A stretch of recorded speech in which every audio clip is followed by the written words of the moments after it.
கங்கை நதி கூட்டிட்டு போன அந்த 8வது குழந்தை வேற யாரும் இல்ல.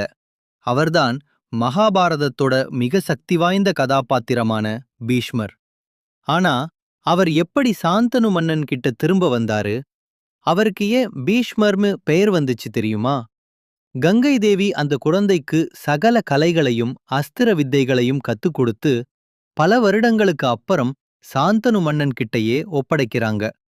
தேவவரதன் என்கிற பெயரோட கம்பீரமா வளர்ந்து நின்ன அந்த மகனை பார்த்து மன்னன் ரொம்பவே சந்தோஷப்படுறார். ஆனா விதி அங்கதான் மறுபடியும் விளையாடுது. சில வருடங்களுக்கு அப்புறம் சாந்தனு மன்னன் சத்யவதி அப்படிங்கிற ஒரு மீனவ பெண்ணை காதலிக்கிறார். ஆனா சத்யவதியோட அப்பா ஒரு பயங்கரமான நிபந்தனை போடுறார்.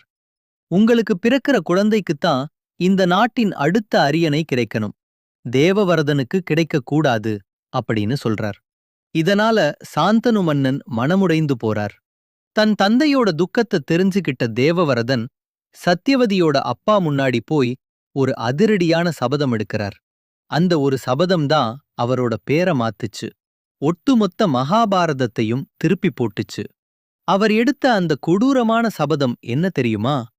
விடை தெரிஞ்சா இப்பவே கமெண்ட் பண்ணுங்க. நாளைக்கு எபிசோட் 3ல பார்ப்போம்.